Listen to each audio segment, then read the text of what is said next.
Bienvenidos a Ciencia y Vida. Yo soy Citlali. Y yo soy Martín. Nuestro planeta es hogar de millones de seres vivos. Distintas especies de plantas, animales y organismos unicelulares viven en armonía ecológica.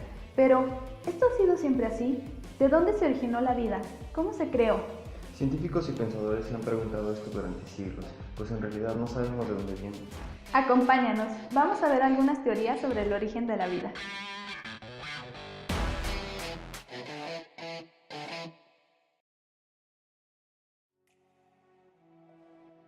Durante la mayor parte de la historia del hombre ha prevalecido la creencia de que un ser superior creó todo lo que vemos.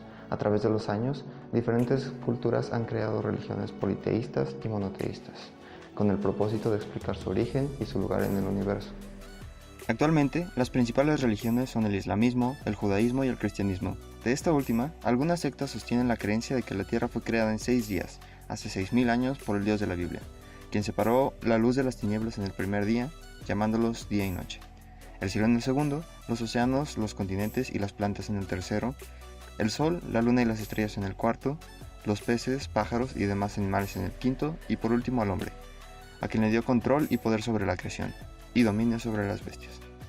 La Biblia no es un texto científico, y aunque la mayoría de los creyentes toman estos versos como parábolas, hay quien fundamenta sus creencias en la lectura literal de la Biblia, y de esta manera niegan realidades científicas como la evolución por selección natural e incluso algunos la forma de la Tierra.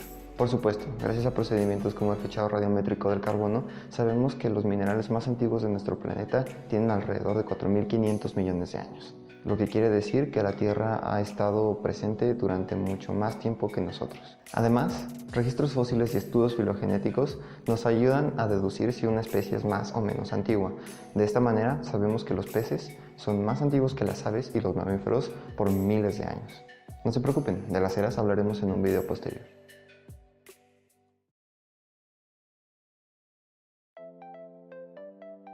La generación espontánea, denominada por Aristóteles, menciona que existen dos principios generadores, materia y espíritu, en cuya interacción da como resultado un nuevo individuo. Se creía que los animales producto de la generación espontánea son como ranas, ratas, moscas y algunos otros. Esta teoría indica que, por analogía, la energía que entra en la materia es principio de movimiento y la energía que está dentro de la materia y crece es principio de vida. Probablemente, la autoridad que poseía Aristóteles jugó un papel importante en su relevancia como teoría por tantos años, además de ser apoyado por varios pensadores religiosos, ya que estos se apoyaban en esta teoría en sus ideas creacionistas. Dentro de los investigadores que refutaban esta teoría está Francesco Redi, un médico nacido en 1626, el cual aportó pruebas en contra de la generación espontánea. La creencia más extendida en su época era que los gusanos que nacían en la carne putrefacta eran producidos espontáneamente. Entonces Redi colocó carne en 3 frascos. Uno de ellos lo selló, un segundo lo dejó abierto y el otro lo tapó con una gasa. Observó que se desarrollaron gusanos en el frasco abierto, también en la gasa del frasco correspondiente, mientras que esto no sucedía en el frasco que dejó sellado. El experimento concluyó que los gusanos procedían de huevos de mosca que habían tenido acceso a la carne o a la gasa impregnada de los olores. Posteriormente, Needham, biólogo de 1700, calentó caldo de carne en recipientes, los tapó con cubiertas de corcho y halló microorganismos tras abrirlos, lo cual le sugería que la vida surge de la materia inerte. Spallanzani, biólogo de 1729, observó este experimento realizado por Needham, por lo que repitió la prueba prolongando el tiempo de calentamiento de los caldos, además de sellar correctamente los recipientes, demostrando que estos no generaban microorganismos espontáneamente. Al mismo tiempo, calentó varios tubos, sellándolos de manera similar para tomarlos como control, calentando unos durante menos tiempo y dejando otros sin calentar, teniendo como resultado un caldo rico en bacterias en los tubos que no fueron calentados y un menor número de estas en los tubos que ya fueron esterilizados. Tiempo después, Louis Pasteur demostró que todo proceso de fermentación y de descomposición orgánica se debe a la acción de microorganismos vivos, y la presencia de los microorganismos en los caldos nutritivos no era producto de la generación espontánea. Para demostrarlo, expuso caldos servidos en matraces provistos de un filtro. para evitar el paso de partículas de polvos hasta los caldos de cultivo. Al cabo del tiempo, observó que nada crecía en los caldos, demostrando así que los organismos vivos que aparecían en los matraces sin filtro o que no tenían cuellos largos provenían del exterior, de polvo o de esporas. De esta manera, Pasteur demostró que los microorganismos no se formaban espontáneamente en el interior del caldo, refutando así la teoría de la generación espontánea, demostrando que todo ser vivo procede de un ser vivo anterior.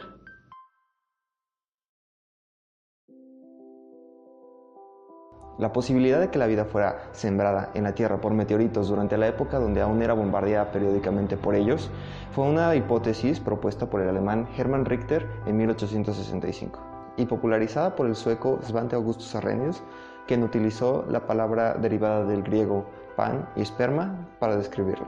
De acuerdo con Arrhenius, es posible que la vida se generara en otro lugar del universo y llegase a la Tierra en fragmentos de cometas y meteoritos. Hay varias versiones de la panspermia. La panspermia dura, en donde los meteoritos traen en su superficie esporas de bacterias vivas que se reaniman al entrar a la atmósfera primitiva. La panspermia suave, que supone que lo que traen los meteoritos son moléculas orgánicas que al mezclarse con el caldo primigenio aceleran o inician los procesos que llevan a la vida en un planeta. Y por último, la panspermia dirigida, que dice que la vida fue sembrada en un planeta por una inteligencia superior. Aquí en la Tierra se han encontrado y reanimado bacterias enterradas bajo el hielo ártico durante millones de años, y otras han sido halladas a alturas de 40 kilómetros en la atmósfera. Lo que esto nos dice es que un viaje interestelar no sería letal para las bacterias, haciendo que la panspermia fuera una posibilidad real para el origen de la vida. Sin embargo, esto no responde a la pregunta real. Aun si la hipótesis de la procedencia extraterrestre fuera cierta para la que conocemos, ¿cómo se generó esta vida? Para resolver esta incógnita, nos referimos a las ideas de Alexander Oparin.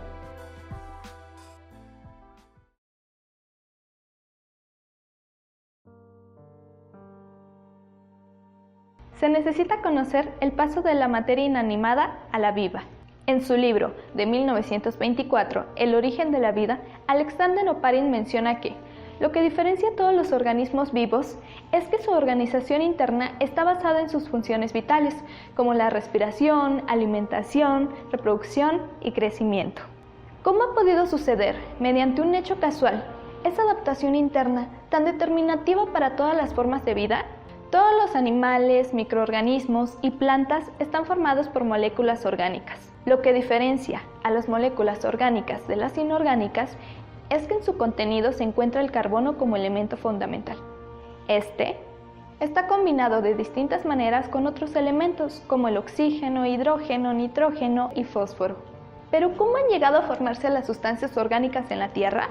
El surgimiento de la vida no tuvo un efecto súbito como se vio en la generación espontánea. Los seres vivos debieron formarse de mutaciones continuas y prolongadas de las moléculas que los integran. Estos cambios se produjeron hace mucho tiempo cuando la Tierra aún se estaba formando. Veamos. Existen diferentes tipos de estrellas, como las O y las B, en cuyas temperaturas todavía no puede prevalecer ninguna combinación química.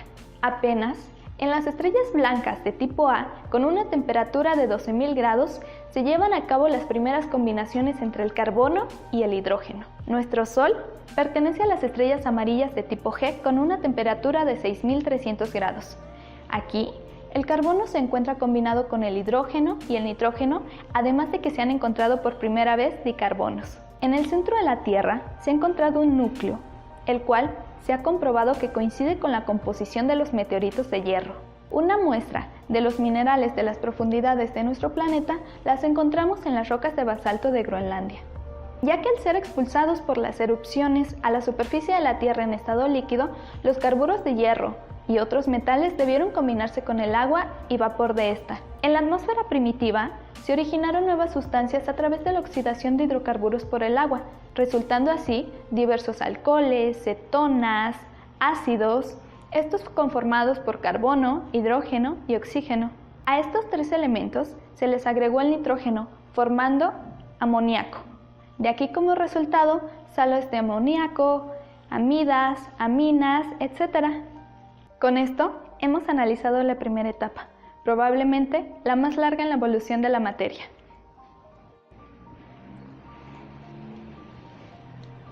Ahora, las proteínas tienen un papel muy importante en la formación de los seres vivos. Como sabemos, están formadas por distintos aminoácidos, los cuales les dan las propiedades a cada una. En la fase del desarrollo de la Tierra, en el océano primitivo, debieron formarse diversos cuerpos proteinoides y otras sustancias orgánicas complejas parecidas a las que hoy integran a los seres vivos. Las proteínas primitivas iban creciendo y haciéndose más complejas, entonces debieron formarse nuevas relaciones entre diversas moléculas. Ninguna molécula podía crecer aislada de las demás, por lo cual fue forzoso que los océanos se separaran y formaran gotas de coacervados, los cuales son conjuntos de proteínas, carbohidratos y otras sustancias, siendo una etapa importante en la evolución de la sustancia orgánica primitiva y en el proceso que originó la vida. Cada coacervado tomó cierta individualidad al mundo circundante, cada partícula colocada una con respecto a otra en un orden preciso, pero estas aún no poseían vida. Los coacervados se encontraban en una solución con distintas sustancias orgánicas disueltas en el océano primitivo. Dichas sustancias eran absorbidas por por lo cual iban creciendo. Solo pudieron subsistir durante un tiempo más o menos prolongado los coacervados que poseían estabilidad dinámica. Cualquier pérdida de la estabilidad causaba una muerte rápida, entonces sus sustancias orgánicas volvían a ser parte de la solución, convirtiéndose así en el alimento de los coacervados mejor organizados. Estas aumentaron de peso y volumen y lograron subdividirse en formas hijas con mejor organización, pero cada una debía de sufrir modificaciones propias que cambiarían sus probabilidades de subsistir. Las innumerables transformaciones de las sustancias orgánicas, primero en la solución acuosa y luego en los coacervados, se daba con relativa lentitud, ya que se usaban como catalizadores las sales inorgánicas que se encontraban en el océano primitivo. Estos catalizadores se combinaron de distintas formas con otras sustancias orgánicas, lo que llevó a la creación de las enzimas, que eran capaces de catalizar reacciones específicas en menores tiempos. Fueron transcurriendo siglos, milenios, y estas estructuras se iban perfeccionando, adaptándose a las condiciones que favorecían a la vida. La organización iba siendo cada vez mejor. Hasta hace 3.7 millones de años se creó la primera célula, la vida. Estas son solo algunas de las teorías propuestas para contestar esta pregunta. Aún falta mucho trabajo por hacer para descubrir el verdadero origen de la vida. Muchas gracias por ver este video. Si te gustó, suscríbete para que no te pierdas el próximo, donde hablaremos sobre el trabajo de investigadores actuales de este tema. También, dale like y compártelo si te pareció entretenido. Y nunca dejes de investigar. A ver cómo nos quedó.